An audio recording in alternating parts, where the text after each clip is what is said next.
صرف یہ نہیں کہ آپ اچھے اعمال کر کے چلے جائیں، اپنے بعد جو خلف صالح آپ چھوڑ رہے ہیں ان کے اندر بھی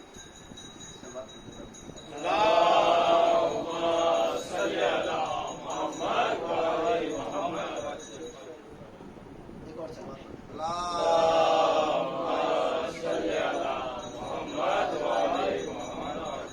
بھائی گرامی، یہ جو محبت اہل بیت اور ولایت اہل بیت ہم تک پہنچی ہے، ہماری ذمہ داری یہ ہے کہ ہم اس ولایت کو، اس محبت کو اپنی اگلی نسل تک پہنچا دیں. آواز بلند سلوات.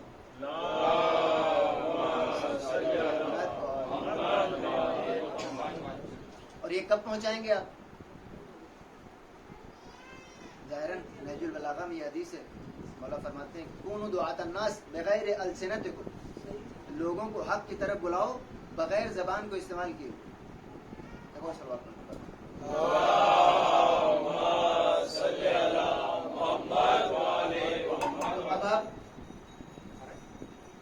اب آپ اگر کسی کو بلانا چاہتے ہیں اور مولا کہتے ہیں کہ زبان کا استعمال نہ کرنا، تو بغیر زبان استعمال کیے کیسے آپ کسی کو حق کی طرف بلائیں؟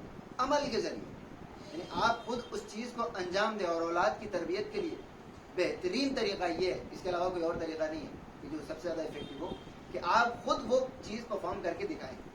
زبانی اب وہ خداوند عالم نے کہہ رکھا ہے اس کے اوپر والدین کی عزت ہے اور والدین کی بات ماننی واجب ہے، وہ تسلیم تو کر لے گا لیکن اس کو انجام دے یہ کوئی ضروری نہیں.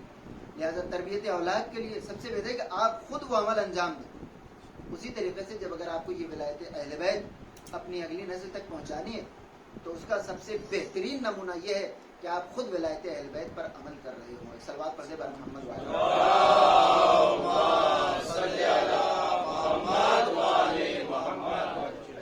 معصومین علیہ السلام کی سیرت اگر آپ دیکھیں، غور کیجیے گا. ہم آج مختلف ادوار سے گزرنے کے بعد ہمیں لگتا ہے کہ اہل سنت نے ہمارے معصومین کی شان کم بیان کی. جی نہیں، ایسا نہیں ہے. حتیٰ یہ بات قابل غور ہے. صرف فرق میں آپ کو بتانا چاہتا ہوں کہ ایک انسان جب خود پڑھ لکھ لیتا ہے تو لاکھ وہ آپ کے مخالف پارٹی میں ہو لیکن بہرحال اس کا فرق پڑ جاتا ہے. ایک جاہل دشمن اور ایک پڑھا لکھا دشمن دونوں میں فرق ہے. لہٰذا اہل سنت کی جو علماء ہیں، 4 ائمہ، آپ ان کو دیکھیں. معصومین کی ہمیں شکر گزار ہونا چاہیے اس حد تک ان کا کہ معصومین کی فضیلت کی اکثر باتیں انہوں نے ہی نقل کی. کیوں؟ کیونکہ شروعات میں تو بس وہی تھی، یعنی ہماری ہسٹری ہے، بس جو انہوں نے لکھ دیا وہی ہے. اگر وہ جڑ سے کاٹ دیتے تو آج ہم معصومین کے اقوال کے طور پر بعد کے معصومین نے جو ہم تک پہنچایا وہ ہم تک تو پہنچ جاتا لیکن عام مسلمانوں تک ہم نہیں پہنچا سکتے. یہ کہاں سے یہ چیز پیش آئی؟ عزیزان کرام، میں یہی عرض کر رہا تھا کہ ہمارے معصومین علیہ السلام کی فضیلتیں اتنی آسانی سے کوئی لکھ بھی نہیں دیتا. یہ بھی یاد رکھیے گا. امام ابو حنیفہ لکھتے ہیں 7ویں امام کے بارے میں، جبکہ 7ویں امام کی جوانی کا عالم تھا اور وہ اپنے کمال پہ پہنچ چکے تھے، یعنی امام بن چکے تھے. امام بننے کے بعد وہ لکھتے ہیں 7ویں امام کے بارے میں کہ میں نے موسیٰ ابن جعفر سے زیادہ عبادت گزار انسان کسی کو نہیں پایا. تو کیا بلا وجہ لکھ دیا؟ اپنے آپ کو اس درجے تک پہنچایا امام نے کہ وہ انسان جو آپ کو نہیں مانتا، امام ہونے کے باوجود وہ اپنی کتاب میں لکھنے پر مجبور ہو گیا کہ میں نے موسیٰ ابن جعفر سے زیادہ عبادت گزار کسی کو نہیں پایا. کیوں؟ کیونکہ اپنے آپ کو عملی طور پر اس مقام پر پہنچا دیا. لہذا عزیزان گرامی، اگر آپ تعصب کی شکایت کرتے ہیں، کچھ حد تک تعصب ہوتا ہے لیکن جب آپ اپنے آپ کو ایک لیول پر پہنچا دیں اس وقت تعصب کام نہیں کرتا. ایک جملہ یاد آتا ہے، ہم لوگ جب یہاں پڑھا کرتے تھے تو مبارک کاپڑی کاؤنسلر ہوا کرتے تھے، شاید آپ لوگوں نے نام سنا، پتہ نہیں ہے کہ نہیں. وہ یہ کہتے تھے کہ مسلمانوں سے غصہ کہ بیٹا آپ لوگ شکایت کرتے ہیں کہ کمپٹیشن بہت ہے، کمپٹیشن بہت ہے، کمپٹیشن بہت ہے، تو 10 سے لے کے 2 تک تو واقعی کمپٹیشن بہت ہے. وہاں جاؤ گے تو تمہاری کوئی گنتی نہیں، لیکن 1 نمبر کی جو پوزیشن ہوتی ہے وہ ہمیشہ خالی ہوتی ہے. لہٰذا 10 سے لے کے 2 تک کی کوشش نہ کرو، ہمیشہ 1 نمبر کے لیے کوشش کرو. اگر وہاں پہنچو گے تو وہاں بالکل کوئی کمپٹیشن نہیں. تو یہی کام ہمارے ائمہ طاہرین نے ہم کو سکھایا ہے کہ آپ معمولی عبادتیں، معمولی پیار محبت، معمولی اخلاق کے ساتھ اگر آپ دنیا میں سروائیو کرنا چاہیں تو آپ جیسے بہت ہیں. آپ اپنے آپ کو اور اپنے اعمال کو اس بلندی پر پہنچا دیجئے کہ دشمن بھی آپ کی تعریف اپنی کتاب میں لکھنے پر مجبور ہے. ایک صلوات پڑھنے پر محمد وعلى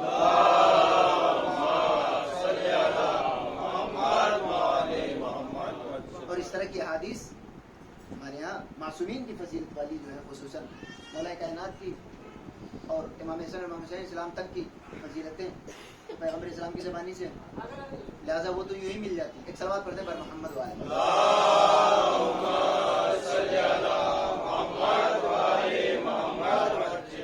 نعرہ حیدری دشمنان اہل بیت پر. لہذا امام حسین اسلام تک کی احادیث تو پیغمبر اسلام کی زبانی مل جاتی ہیں, لیکن بعد کے معصومین کی جو فضیلتیں ہیں وہ اہل سنت علماء نے ہم تک پہنچائی. کیوں پہنچائی؟ کوئی رشتہ داری نہیں لگتی, صرف اس مقام پر دیکھا کہ جہاں پر کوئی اور نہیں تھا. اب میں اپنی گفتگو 10 منٹ والی کل والی پھر سے شروع کروں گا. ایک سلوات پڑھتے پر محمد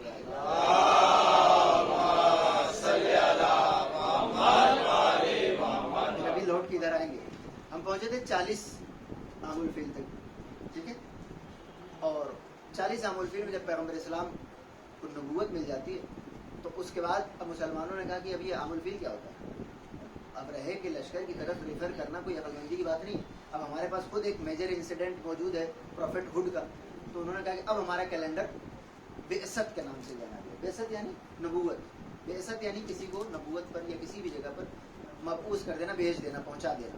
لہذا چونکہ پیغمبر اسلام نبوت تک پہنچ گئے, لہذا اب مسلمانوں نے کہا کہ اب عام الفیل کو ختم ہو جانا چاہیے.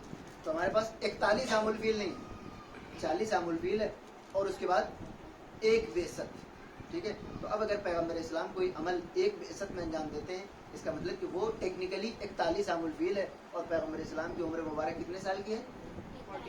41 سال. اب ایک بار میں 30 سیکنڈ میں ریپیٹ کر دوں. ایک عام الفیل پیغمبر اسلام اس دنیا میں تشریف لاتے ہیں, ان کے والد کے انتقال اس سے پہلے ہو چکے. 6 عام الفیل میں جناب آمنہ کا انتقال ہوتا ہے.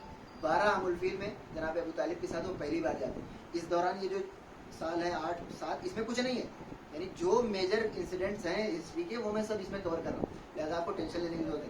ایک میں وہ تشریف لاتے ہیں اس دنیا میں, 6 میں جناب آمنہ کا انتقال ہوتا ہے, 12 میں پہلا سفر کرتے ہیں, اور یہاں پر جناب ابو طالب کے ایمان کی دلیل آپ کے پاس ہونی چاہیے. 20 میں وہ پہلا ایگریمنٹ کراتے ہیں کفار کے درمیان, اور جتنے بھی عرب کلینس تھے وہ اس کو کیا کہتے ہیں, حلف الفضول, نام کا مطلب آپ کو پتا ہونا چاہیے. 25 عام الفیل میں آپ کی شادی ہو جاتی ہے. 30 عام الفیل میں مولا کائنات اس دنیا میں تشریف لاتے ہیں.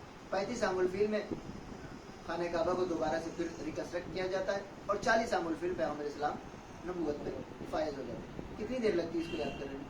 مشکل سے 4-5 لائنوں میں یہ ساری چیزیں کور ہو جاتی ہیں.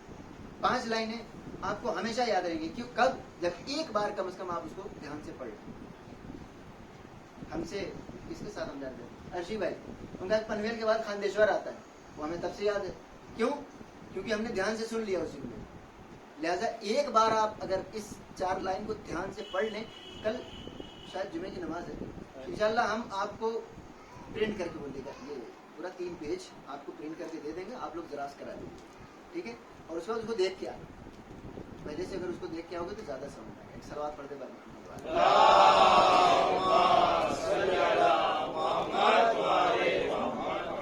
تو ابھی دھیان سے سنیں. ایک عام الفیل, معاف کیجیے گا, ایک بعثت, پیغمبر اسلام بعثت یعنی نبوت پر فائز ہو گئے. 3 سال تک دعوت و تبلیغ چلتی رہی چپکے سے, کسی کو انہوں نے بتایا نہیں کہ میں نبی ہو گیا. اور اس کے بعد یہاں پر ایک جملہ عرض کرتا چلوں کہ کہتے ہیں کہ پیغمبر اسلام کو جب نبوت ملی, بڑی دلچسپ بات ہے. تو اب یہاں پر مسلمانوں میں مختلف روایتیں, کوئی کسی روایت کو مانتا ہے, کوئی کسی روایت, لکھی سب ہے.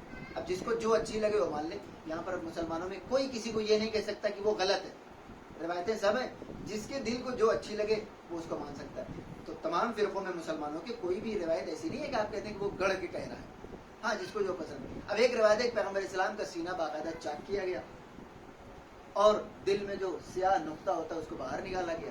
اس کے بعد دھلائی کرنے کے بعد اس سینے کو بند کر دیا گیا. یہ ایک ہے. اور ایک روایت کہ پیغمبر اسلام کے اوپر صرف وہ کپ کپی تاری ہوتی تھی, جو میں نے پچھلی مجلس میں عرض کر دیا. اب یہاں پر ایک روایت اور ہے کہ پیغمبر اسلام, اب خیر اتنا بڑا واقعہ تھا جس کا کوئی ایکسپیرینس ان کو پہلے نہیں تھا, تو انہوں نے آ کر اپنی زوجہ محترمہ سے کہا, جناب خدیجہ سے, کہ یہ کیا ہو رہا ہے, یہ تو مجھے سمجھ میں نہیں آتی یہ کیا چیز ہے. تو انہوں نے کہا کہ میں آپ کو لے کر چلتی ہوں اپنے شہزاد بھائی کے پاس, ورقہ ابن نوفل جو میں نے کہا کرسچنس کا عالم. اور اس زمانے میں کرسچن ہو جانا, یاد رکھیے گا, اس زمانے میں وہ انسان جو بت پرستی نہیں کرتا بس وہ ٹھیک ہے, کیونکہ اسلام تو نہیں آیا, بس وہ بت پرستی نہ کرتا ہو, اس کے حق میں ہونے کی یہی ایک دلیل تھی. لہٰذا اگر آپ سے کوئی پوچھے کہ پیغمبر اسلام کے آباء و اجداد کیا کیا کرتے تھے, وہ کس دین پہ تھے, وہ بت پرستی نہیں کرتے. اب اس کے بعد ایک شریعت جناب ابراہیم کی بھی تھی, ایک کرسچینٹی تھی, ایک یہودیت تھی. اس میں سے کسی پر بھی آدمی عمل کرے وہ کامیاب ہے. کیوں؟ کیونکہ اگر اسلام نہیں آیا ہے تو اسلام کا مطالبہ بھی نہیں کیا جا سکتا. ہاں, بت پرستی سے منع کیا گیا تھا ہمیشہ. لہذا پیغمبر اسلام کے جو آباء و اجداد تھے انہوں نے کبھی بت نہیں پوجا, لہذا وہ جناب ابراہیم کے دین پر قائم تھے. اب روایت میں جناب خدیجہ نے کہا کہ چلیے میں آپ کو لے کے چلتی ہوں, یہ کیا ہو رہا ہے آپ کے ساتھ. اب وہ لے کر آئی اور ورقہ ابن نوفل نے کہا کہ ٹھیک ہے بھائی آپ بتائیے کیا کیا آپ کے ساتھ پیش آیا. تو انہوں نے کہا کہ آیتیں نازل ہوئی اور مجھے میرے اندر کپ کپی ہونے لگی اور مجھے بخار چڑھ گیا اور وغیرہ وغیرہ. تو اس نے کہا کہ ہو نہ ہو یہ نبی بن گیا ہے. اور فرمانا ہے مسلمانوں میں ایک روایت یہ بھی, لیکن ہم اس کو نہیں مانتے. کیوں؟ کیونکہ ہمارے دماغ میں یہ بات اترتی نہیں.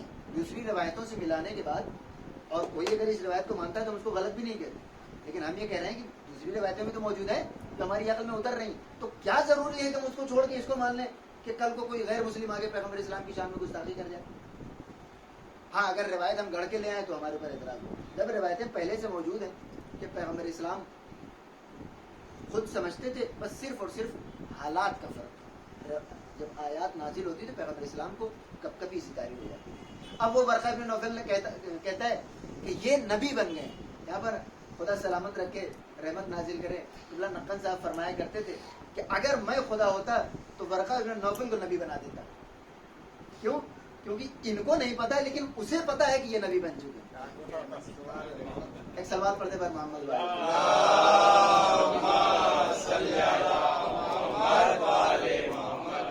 خیر, نبوت کے بعد 3 سال تک کوئی کسی سے کنفرنٹیشن نہیں ہوا. اس کے بعد خدا بند عالم نے کہا کہ وانذر عشیرتک الاقربین. اب بس کب تک آپ خاموشی کے ساتھ تلاوت قرآن کرتے ہیں, اپنے رشتہ داروں کو ڈراؤ. اور یاد رکھیے گا, ہم کفار قریش سنتے ہیں تو ایسا لگتا ہے قریش کوئی الگ قبیلہ تھا. نہیں, وہی پیغمبر اسلام کا قبیلہ تھا. 12 پشت کے پہلے 12ویں جج جو پیغمبر اسلام کے تھے وہ قریش تھے. تو وہ جو جتنے بھی کفار قریش تھے سب 12 پشت اوپر 12 پشتیں, تو انسان کو یوں بھی یاد رہتی ہے بعض اوقات. تو سب پیغمبر اسلام کے خاندان والے. خدا بند عالم نے کہا کہ سب سے پہلے انہی کو صحیح کرو. کیوں؟ کیونکہ ایک ڈومیننٹ قبیلہ ہے پیغمبر اسلام کا قریش, اور مکے کی سرداری ان کے پاس ہے, خانہ کعبہ کی چابیاں ان کے پاس ہے, حاجیوں کو پانی پلانے کا کام وہ کرتے, سارا کچھ ان کے پاس ہے. تو خدا بند عالم کو معلوم تھا کہ مخالفت اگر ہوگی تو یہیں سے ہوگی, باقی تو کسی میں ہمت ہی نہیں تھی پیغمبر اسلام کے مقابلے میں ہاتھ کھڑا ہو جاتا. تو خدا بند عالم نے کہا کہ پہلے اپنے اس قریشی قبیلے والوں کو ڈراؤ. وانذر عشیرتک الاقربین, جس کو کہتے ہیں دعوت ذل عشیرہ. عشیرہ یعنی رشتہ داری, ذل یعنی جس کے پاس وہ چیز ہوتی ہے, رشتہ داری والے, ذو یعنی صاحب یا والا. تو ذل عشیرہ یعنی رشتہ داری والے. خدا بند عالم نے کہا کہ دعوت ذل عشیرہ, رشتہ داری والوں کو ڈراؤ. یہ کب ہوا؟ 3 بعثت. یاد رکھیے, ایک بعثت میں اعلان رسالت ہوتا ہے, بلکہ اعلان نہیں ہوتا ہے, پیغمبر اسلام کو ملتی ہے رسالت. 3 بعثت میں خدا بند عالم کہتے ہیں کہ اپنے رشتہ داروں کو ڈراؤ. اب وہ واقعہ آپ کو یاد ہونا چاہیے کہ پیغمبر اسلام نے بلایا, ابو لہب بیچ میں کھڑا ہو گیا, پھر دوسرے دن کھا پی کے پھر کھڑے ہو کے نکل گئے. تیسرے دن جناب ابو طالب نے کہا کہ ایسے تو نہیں چلے گا. ڈانٹ کے آپ نے اس کو بٹھایا اور کہا کہ میرے بھتیجے آپ کو جو کہنا ہے آپ کہیے. یہ تھا دعوت ذل عشیرہ. اب اس کے بعد قریش میں جو ہلکی پھلکی دشمنی تھی وہ اب علل اعلان دشمنی میں بدل گئی. یہ تو باقاعدہ نیا دین آ گیا. ایک چیز یہاں پر بچوں کے, ابھی تک تو بچوں سے میں بات کر رہا تھا, ایک چیز خصوصاً نوجوانوں کے لیے یاد رکھیے گا کہ تب تک آپ کی مخالفت نہیں ہوتی ہے, مذہبی طور پہ آپ کچھ بھی مخالفت کر لیں کسی کی, لیکن جب کسی کے کمرشیل بینیفٹس پہ ضرب پڑتی ہے تو وہ آپ کا مخالف واقعی طور پہ ہو جاتا ہے. انہوں نے کیا کہا پیغمبر اسلام سے, مکے والوں نے, قریش نے کہا ہمیں کوئی فرق نہیں پڑتا, 360 بت رکھے ہیں, ایک آپ اپنا بھی لا کے رکھ دیے اسی میں. ان کو خدا سے کوئی مشکل نہیں تھی, ایک خدا سے مشکل تھی کہ اب جب ایک خدا ہوگا تو باقی وہ 360 جتنے چڑھاوے اور نظر اور نیاز سب آ رہی ہے اس سے تو ہاتھ دھونا پڑے گا. تو اصل خطرہ ان کو اسلام سے نہیں تھا, اصل خطرہ ان کو اپنی مجادری کی جھنجھانے سے. اصل مسئلہ یہ. ایک سوال پڑھتے پر محمد والے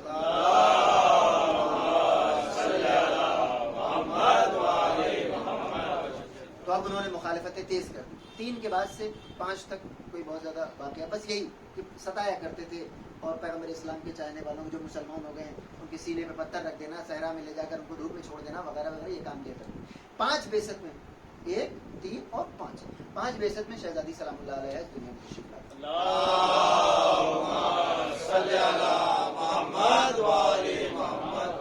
اب ٹیکنیکلی مولا کائنات اور شہزادی سلام اللہ علیہ کی عمر میں کتنا فرق ہے؟ کتنے سال؟ 30 عام الفیل, 30 سے 10 40, 40 سے اور 5 15 سال. 15 سال کا فرق ہوتا ہے مولا کائنات کی ایج سے لے کے شہزادی.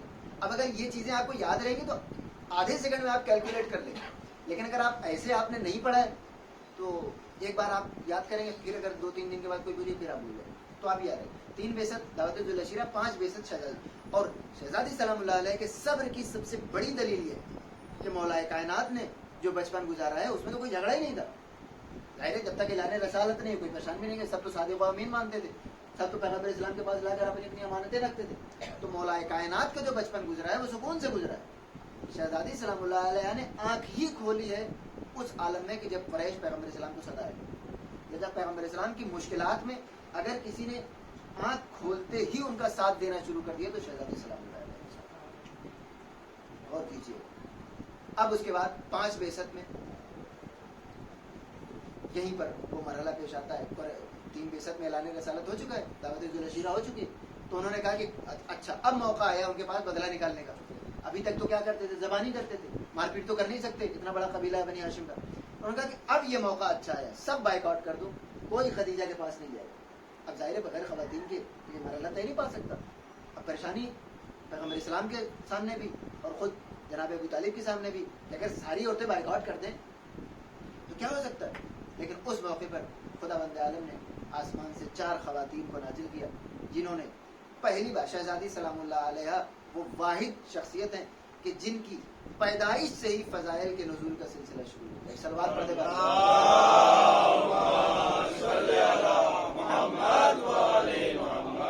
تو 5 بعثت یہ مرحلہ بھی ٹل گیا.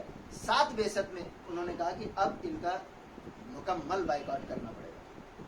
5 بعثت میں انہوں نے بائیک آؤٹ کر کے دیکھ لیا, خواتین نہیں آئی تب بھی ان کا کام چل گیا. تو انہوں نے کہا کہ یہ تو کچھ ہوا ہی نہیں, ہم تو جس مسئلے جو سوچ کے ہم نے بائیک آؤٹ کیا تھا اس کا کوئی امپیکٹ ہی نہیں ہوا.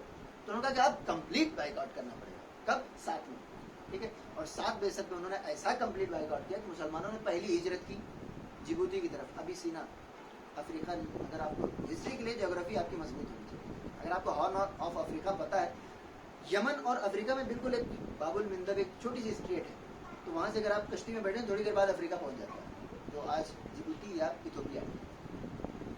تو وہاں مسلمان چلے گئے. نارملی اگر آپ سوچیں, کبھی کبھی لوگ مجھ سے پوچھتے ہیں کہ مولانا افریقہ سے گھوم کے اتنا آنا پڑتا تھا تو مسلمانوں کے پاس وہ کالے غلام کہاں سے ہوتے تھے؟ تو وہ افریقہ سے نہیں آتے تھے, وہ اسی اسٹریٹ کو پار کر کے آتے تھے جو مشکل سے 25-30 کلومیٹر کی. تو مسلمان وہاں چلے گئے حبشہ کی طرف جہاں کی جناب فیصل 7 بعثت. اور اب جو باقی بچ گئے تھے ان کو وہ بائیک آؤٹ جھیلنا پڑا 40-50 لوگ. 7 بعثت مکمل, نہ کوئی اس معاہدے کی جو شرطیں تھی وہی, نہ کوئی ان کے یہاں جائے گا, نہ کوئی ان کو بلائے گا, نہ کوئی ان سے سامان خریدے گا, نہ کوئی ان کو سامان بیچے گا. ایک سلوات پڑھتے بار محمد.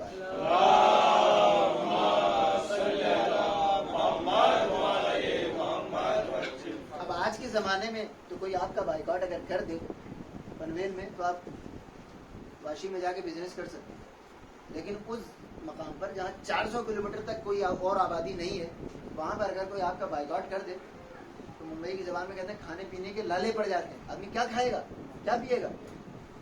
40 لوگ. اور وہ ایک شیب ابی طالب جناب ابی طالب ایک مقام تھا جس میں یہ 40 لوگ پیٹ پر پتھر باندھنے پڑے, گھاس تک کھائی. اگر آپ کا محلہ آپ کا بائیک آؤٹ کرتے کہ کوئی آ نہیں سکتا اور آپ جا نہیں سکتے, گھاس ہی کھانی پڑے گی. لیکن اس کے باوجود انہوں نے دیکھا کہ قریش نے دیکھا کہ پیغمبر اسلام کے اوپر کوئی اثر نہیں پڑ رہا, تو 4 پوائنٹس, 1 بعثت, 3 بعثت, 5 بعثت اور 7 بعثت. 7 بعثت میں بائیک آؤٹ 3 سال چلا. اس 3 سال میں آپ کو کچھ یاد کرنے کی ضرورت نہیں, یہ یاد رکھنا کہ یہ بائیک آؤٹ 7 بعثت سے بس آخری بات 10 بعثت تک چلا. 10 بعثت میں کچھ تو پیغمبر اسلام نے اپنی دعوت و تبلیغ کے ذریعے اپنے اخلاق کے ذریعے 3 سالوں میں ثابت کر دیا کہ بھائی ہم حق پر ہیں. اور کچھ ان کو بھی لگ گیا کہ ہم نے تو سوچا تھا کہ اس طرح کی بائیکاٹ 6 مہینے میں یہ لائن پہ آ جائیں گے, لیکن 3 سال ہو گیا, ابھی کیا کریں, کتنا بائیکاٹ, بند کرو, بس کرو. تو کچھ حد تک یہ ٹال مٹول چل رہی تھی, لیکن چونکہ سارے کلینس شامل تھے اس لیے کچھ ہو بھی نہیں سکتا تھا کہ جب تک سب کی رضامندی نہ ہو جائے ایسے کیسے ختم کر دیا جائے بائیکاٹ. تو وہ اسی تردد میں تھے کہ کریں نہ کریں, کریں نہ کریں. اچانک پیغمبر اسلام نے کہا کہ اے چچا آپ جا کر ان سے کہیں کہ وہ جو معاہدہ تم نے کیا تھا اور جس کیا کہیں اس کو صندوق بکسے میں رکھا تھا تم نے, اس کو دیمک نے کھا لیا. اب وہ تو انتظار میں تھے کہ کوئی بہانہ ملے. جناب ابو طالب نے جا کر کہا, یہاں پر ایک بات قابل غور ہے. علامہ جوادی فرماتے ہیں کہ اگر جناب ابو طالب کا ایمان نہیں تھا, پوری توجہ چاہتا ہوں, بڑا لطیف جملہ ہے.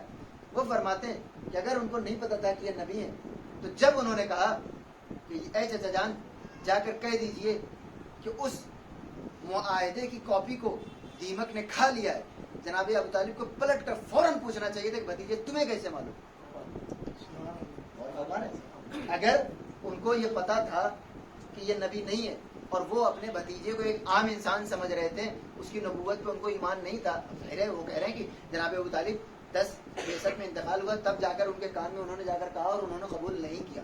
تو 7 بعثت کی شروعات سے لے کر 10 بعثت تک اگر ایمان نہیں لائے, تو اب اگر پیغمبر اسلام کہہ رہے ہیں کہ جائیے کہہ دیجئے کہ اس معاہدے کو دیمک نے کھا لیا ہے, تو جناب ابو طالب کو پوچھنا چاہیے تھا کہ تمہارے اندر یہ طاقت کہاں سے آ گئی کہ تم غیب کی خبریں بتا رہے ہو.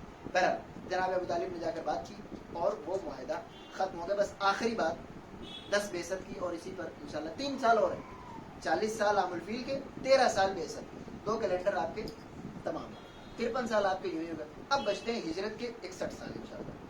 کوئی بہت مشکل تو نہیں ہے, ٹھیک ہے انشاءاللہ. کل یہ جو کسی نے کہا تھا سوال پوچھنے کے لیے, کس نے کہا تھا, تو سوالات مجلس میں پوچھنے کے بجائے جمعے میں پوچھیں, وہ زیادہ بہتر ہے. ایک سلوات پڑھتے بعد محمد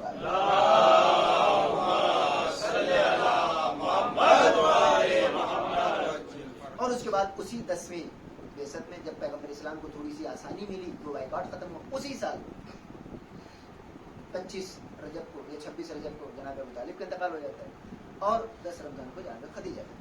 2 بڑے سپورٹرز جن کے بل پر اسلام چل رہا تھا, ایک فائنینشیل اور ایک طرح سے مورل سپورٹ آپ کہہ لیجیے, دونوں کو پیغمبر اسلام نے اپنے ہاتھ سے دے دیا. اور اسی سال کو پیغمبر اسلام نے کہا کہ یہ عام الحزن ہے, یعنی غم کا سال. وہ عام الفیل تھا نا, ہاتھیوں والا سال, عام یعنی سال, اس کو کہا عام الحزن یعنی غم والا سال. یعنی پیغمبر اسلام نے کہا کہ اس سے زیادہ غم میرے اوپر تعلیم نہیں ہو سکتا. جانے گرامی, بس یہی سے میں نے اپنی گفتگو تمام کی کہ پیغمبر اسلام یعنی ہم 50 سال ہو گئے, اور اس کے بعد 3 سال کے بعد پیغمبر اسلام مدینے آ جاتے ہیں جہاں سے ہجرت شروع ہوئی. ایک چیز جو قابل غور ہے اور یہی سے ربط مسائل کہ پیغمبر اسلام ہجرت کر کے مدینے آ جاتے ہیں, ستائے گئے, پریشان کیے گئے, 3 بعثت سے پریشان کیے جا رہے ہیں, 10 بعثت تک 7 سال ہو گئے.